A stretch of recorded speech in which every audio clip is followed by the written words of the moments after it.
Looking at these camellias today, and I am glad we decided to get these because they are nice and sturdy.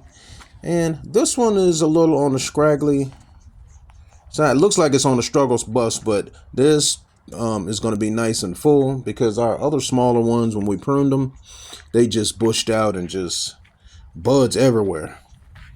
And this is the Yuletide camellia right here with those yellow stigmas in there, the big pink petals.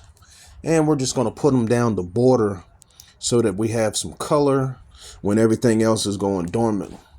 Now these camellias, they are definitely good for the winter.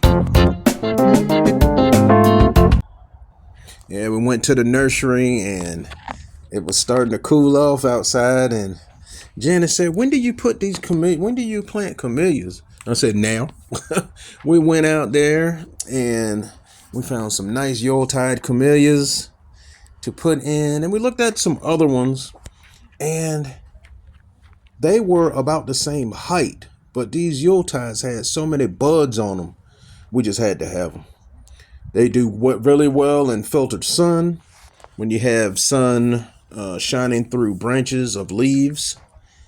They do good in partial shade, when you have shade part of the day, and part sun. So they pretty much do good in all spectrums of sun except for just a drastic full sun. You want to water when the top 3 inches of soil is dry, and you should have no problem with these. And they'll get 8 to 10 feet high, but we're trying to keep ours like waist to chest high so that they're manageable to prune and take care of. We just want a little separation from our neighbors, not a wall, you know.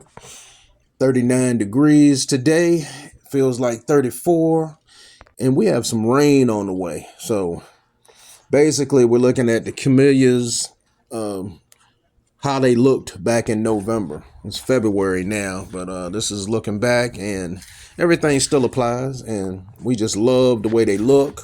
These glossy leaves. These are the Camellia japonica.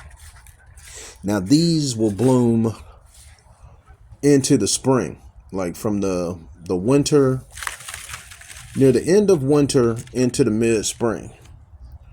And the Yuletides, the ones with the yellow stigmas in the middle, they will bloom between November and January, around the holidays. So we're getting some nice color when families visiting, and these big blooms are nice. They're self-cleaning. Sometimes the blooms will hang on for a while, but if you don't do anything and just let the wind blow, they fall right off.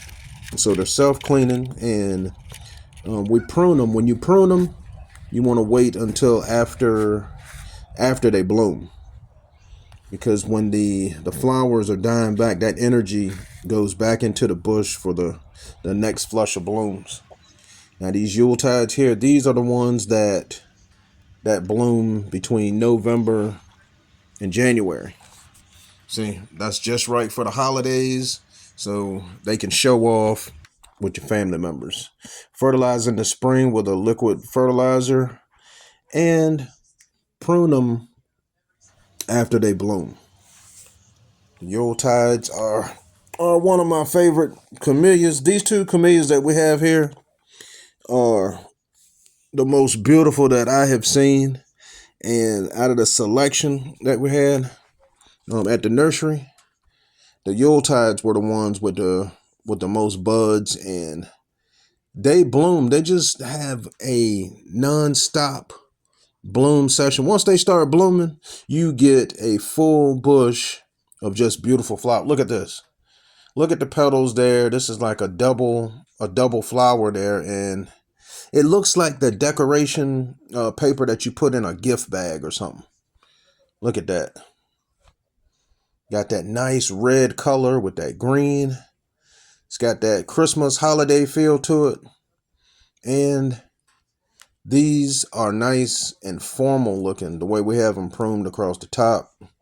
And I didn't want to make them like a perfect circle. We just want to control the height so that they don't get out of control. But these are really good for borders and backdrops. May consider getting one of these orange looking ones for the backyard, because that's odd. And we have an orange azalea, and Janice likes to have odd plants and flowers, so that would be nice for the backyard. Now along here we have them separating our yard from the neighbors without putting a fence down the side. And these bushes are really, I just can't stop talking about them and staring at them, because every time I come out when they're blooming like this, I just stop and stare at them, and people look at me and they wonder what's wrong with me, but they just look good. And a camellia is always gonna give you some color when everything else is going dormant, and when you have the leaves on the ground and everything is looking gloomy and dreary. You have this beautiful pink color. It just give you some pop in your garden. You could put them if you could put them in the flower bed toward the back. You can use them as backdrops. You can use them for borders, and you can count on its color when everything else is going dormant. This is how they looked back in November, and they are doing really good. Really happy with what we're seeing. Nice shrubs full of flowers. Now this one has been in the snow, and some of the buds look a little stressed, but I'm surprised that the buds are still up here, and we have another round of snow coming. And I really love how tough these plants are. The camellia is amazing. See the serrated leaf? Got a lot of wind blowing out here, and the petals drop. This one still has buds on it that are about to open, and beautiful. One last look at the Yule tides before I go. Thanks for watching.